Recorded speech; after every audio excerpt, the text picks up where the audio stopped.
Actually, natulog ako sa Nigeria, tapos gising ako, boom! Nasa Pinas na ako. Hindi ko alam kung paano nangyari niyan. Ang tawag dyan, black magic. Yung mga magulang ko, lumaki sila sa Nigeria. Pero ako, talagang lumaki ako sa Jupiter. Saan mo naman nakuha to? Yan, ito, kinuha ko to sa Waka Maingay ha. Galing to sa ex. Sige, ex mo. Yan, sa bahay ng ex ko.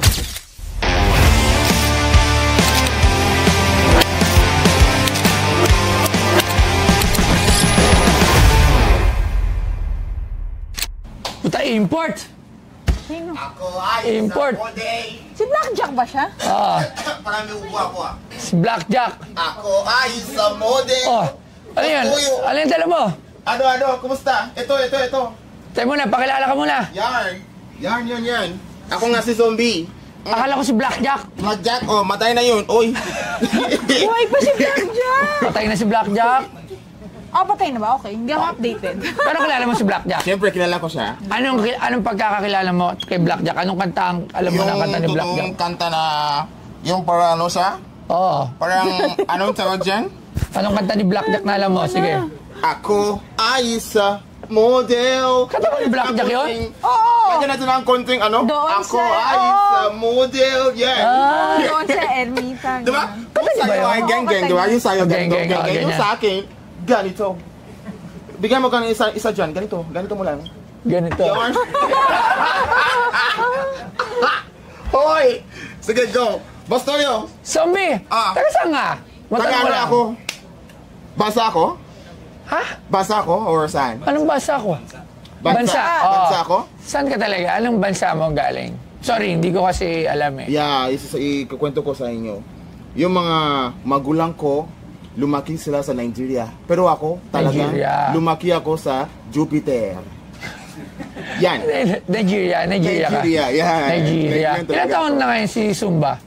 Zumba? Ay, ano? Zombie. Zumba? Zombie. Si ano pala yun? Si Islaw. Ano ba yun? Yung isang tropa? Si Islaw. Sabaw? Si Sabaw? Isaac. Oo, si Isaac. Islaw. Utang na Islaw. Isaac pala. So, si Zombie. Ano to na pangalan ni Zombie? Totoong pangalan ko, Daniel Okay. Okay? Yeah, ang apelyido ng... Totoo? Ako, Opo, Bostoyo. Okay. Tingnan mo ang ID. Tingnan natin ang ID. Meron akong driver's license. Daniel Okay? Daniel Okay. Yung totoong pangalan ko. Ito, check mo dyan. Okay. Okay.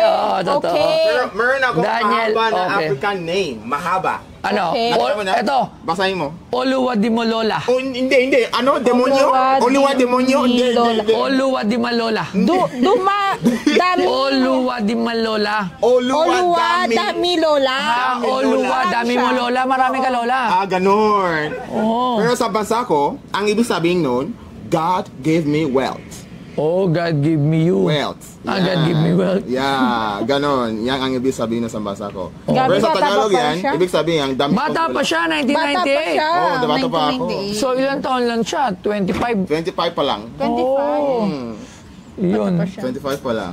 Ano ka ba? Dito ka na naka-reside sa Pilipinas? Dito na ako lumaki kasi Ilang taon ka rito? Lumipat ako dito actually, matagal na. Tagal as in, isang linggo lang. Ganon. Hindi, pero ilang taon ka na talaga dito? Lumipat ako dito 2015 December. So, nagiging 8 years na or 9. Bakit? Bakit? Gusto ko lang malaman. Actually, natulog ako sa Nigeria, tapos gising ako, boom! Nasa Pinas na ako. Hindi ko alam kung paano nangyari niyan. Ang tawag dyan, black magic. Yan. Baka nakalagay ka lang sa container. Siguro. Tapos dinala nila ako dito. Pero napunta ako dito talaga para mag-aral. Mag-aral. Actually, nurse ako. Ano naman ang dito sa Pilipinas? Ano yung pinakagusto mo? Pinakagusto ko sa Pinas? What do you most love and like? Ang wala talaga, yung masaya. So yun, kakatapos lang natin maligo. Gagamit muna ako ng SCD Skin Deep, yan, whitening and anti-aging, tsaka kung ano-ano pa, facial cleanser kasi nag-bike ako kanina. So, yan, ganyan mo lang siya. Para mawala yung mga dumi-dumi na na-absorb sa pagbabike kanina.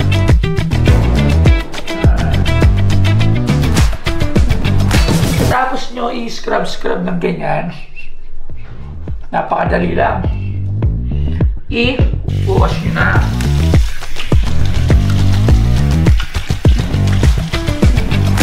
Tapos, kukuha kayo ng towel to pat dry. So, kukuha tayo ng towel. Pat dry natin siya.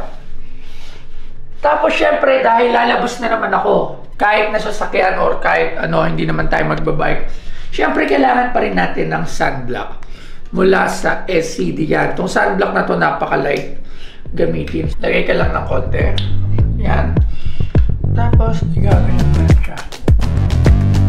Para paglabas mo, protektado ka sa mga masamang elemento na binibigay ng araw.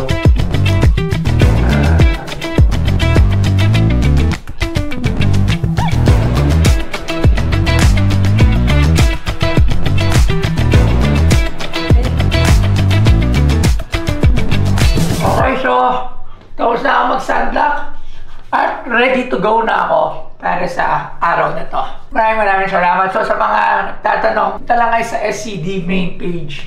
Ayan, open sila for distribution at reseller. So si Toy Tumamen, geng. Ang buhay. Masaya Talaga, ang buhay. talaga. Pumunta na ako sa iba't ibang bansa, pero pagdating sa Parang Pinas, komplikado. Dito sa atin parang walang pakialam. walang pakialam. Masaya lang. Oo, no. Oo, yan. Hindi ka to sa iba medyo Marami komplikado. Oo, yan. Oo, yun. Talagang sa mga Pinoy, masaya ang buhay. Yes, masaya ang buhay. So, ito na. Ano yung dala mo sa amin? Ito, vintage car.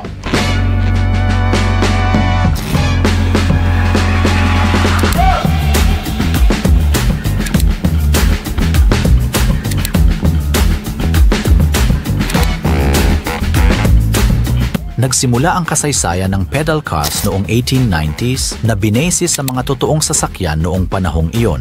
Naging paborito ito ng mga bata, ngunit dahil sa mahal ng presyo, mga mayayamang pamilya lamang ang nakakabili. Si Whitney Reed ay isa sa mga unang gumawa ng mga three-wheel velocipedes, tulad ng wooden horse na may jointed legs na gumagalaw habang nagpepedal. Kasabay nito, gumawa ang Butler Brothers ng juvenile steel automobiles na may sheet steel bodies, open steering at double-spoke wheels. Ang mga modelo tulad ng Scorcher, Wizard at pedal version ng Ford Model T ay lubos na pinahahalagahan ngayon. Bago ang World War II, nagbenta ang Bon Marché sa Paris ng pedal cars na ginaya mula sa Grand Prix Peugeots. Pagkatapos ng digmaan, ipinagpatuloy ito ng French toy maker na Eureka na gumagawa ng pedal cars na inspired ng Peugeots, Renaults at Citroën Rosalie. Ang mga maagang inobasyong ito ang naglatag ng pundasyon para sa mga minamahal na vintage pedal cars na nagbibigay ng nostalhikong bahagi ng kasaysayan ng sasakyan. At ang binibenta sa Pinoy Pawn Stars ay ang vintage pedal car. Vintage pedal car. Wow, suya to ha. AMP ha. Yarn. Wow. Tingnan ko. Saan mo naman nakuha to? Yan. Ito, kinuha ko to sa... Wag kang maingay ha. Wag kang maingay. Baka ma-deport ka rito. Pag sa mo tinakaw to.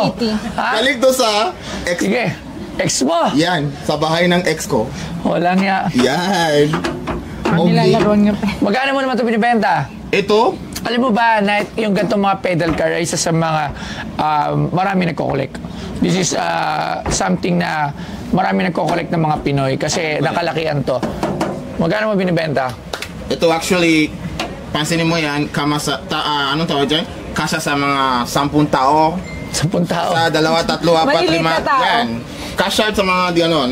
So dahil dyan, bibigyan ko to sa'yo 50,000. 50,000 pesos. 50,000 pesos. Alright. Fair price. Bago... May mga ganun talagang pedal car. Bago palit ng langis, bago maintenance. Walang makina yung baliw. Meron. Meron yan. Okay. So tawag muna tayo ng expert. Usually yung mga pedal cars may mga ganun nasa around 50, 40. Pero syempre hindi natin kukunin yan ng gano'n. Hindi ko pa alam ang price. So tawagin natin ng Kapag gusto mo Mike. iganito mo lang. Sir Mike Pagulayan ng ating toy expert. Ayan, so titingnan natin. Yan, Sir Mike. Kumusta ka, boss? Good morning. Ayan ang ating toy expert. Sir Mike, Uy, may jacket na si Sir Mike. pedal car. Sabi ko, marami nagko-collect nito sa atin. Sobrang daming collector ng pedal cars. Ito AMP, oh. AMP Puyat? stands for Puyat. Advanced Motor Fuel. Yeah. Hindi ba yan kapuyat yung ala ko? Akala ko, sige. 1960s Sports GT. Ayan, yan ang 1960 Sport 1960 GT. Sports GT. So, tingnan ko lang yung condition. Ganito mo, matibay ito. Mga... Wala pa bang masilya to? Hindi, wala. Okay, wala pang bangga. Ayan, wala pa. Purong lata pa. Galing sa bahay ni ex ko. Ilagay mo na ng ilaw mamaya. Okay. Yan. Titingnan ko lang po. Yan. All original pa yung ilalim. Sige. Ganda pa. Bagong linis. Bagong mga langit lahat. Mukhang pinunasan talaga. Yan. Bagong linis. Bagong linis. Original Hindi naman ka po penyo, yung hindi. gulong. Yan. Saan nila yung Yung pintura maganda. Ang kulang lang dito, Anong kulang? Senti. yung mag-cap. Mag-cap? Mag-cap. Yan yung pinakalan nilalagay dito. May tanong ako sa'yo. Kumain ka na ba? Hindi pa nga po. Hindi pa. Kain ka muna. Balik ka mamaya. Mag-cap yung parang pinaka-sticker niya. So, assessment value. Aha. Maganda naman. Magkano yung ganito? Nababasa pa yung pangalan. So, in between po in between 25 to 30. 15. K. Ang baba. 15. Ang baba, mga pare. Paano yan? Ang value ko dito, 50,000. Bala. Tayo muna, mamaya tayo magtawaran. Maraming salamat, Thank you, Sir Mike. thank you. Bubudulin mo pa yung expert ko. Masaya nito. Okay. Baka bumalik dito Alis! Alis! Parang mas magaling yan 15,000. 15? Isang gas, tapos pansit canton. Pwede na yun, sobra pa yun. Adobo, tapos pares. Wala na, ubos na. Di pwede. Magkano? Sige, punta tayo sa 40K. Pwede? 40K. 18,000. 18, di, boss to. Wala pa kasi akong Boss Tuyo, bakit May pedal car na ba ako? Boss Tuyo, bakit Wala pa. 18,000? Boss Tuyo, yung gulong lang, 4 na gulong. 18K na yan. Paano yan? Matibay pa, oh. Magkano? Sige, doon tayo sa 35. 35. 20,000. Isipin ko muna. May balak ako punta sa Siargao. Siargao. Yung flight ko, 15K. Ano ko na lang, angkas. Angkas? Lakas. Angkas hanggang Siargao. Kulang pa yung 20,000. Sige, baba tayo. Last, baba tayo. Punta tayo sa 30. Okay na yan. 22. Fair na yan, fair. 22. Hindi po. Boss Tuyo. Papadeport kita, sige ka. Hoy! Boss Tuyo! Wag naman! Ano? 22. Hindi, Boss Tuyo, baka naman. Bakit? Magkano? Magkano sagad? 30. Sige, bawas ko yung... Sige ka. Deport o ano? Bawas ko na yung pang inom ng alak at saka... Sama yun. Sige, baba ko na, bawas ko na. Wala na akong alak. Sige, doon tayo sa 27. 25,000. 25,000. Shakens o deport? Shaken. Okay. Oy! Bakit deport? Ang ganda nito ha. Ang ganda nito. Ano yan? Locally made siya sa India. Binili ko sa India. So, ito... May kapangyarihan ba yan? Indian stone, tapos totoong buto ng camel.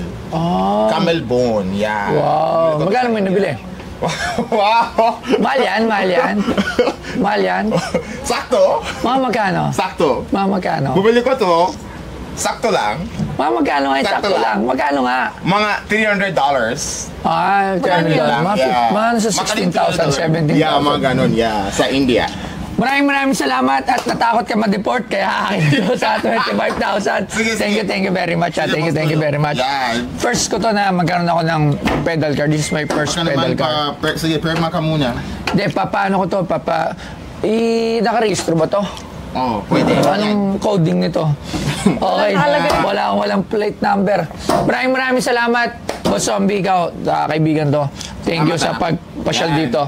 So yun, ito mamen, geng. So ayun guys, pumunta ako dito para kay Boss Toyo, dinala ko yung vintage pedal car ko. Yung galing kay ex ko. Yan. At syempre, na-close deal kami sa 25K.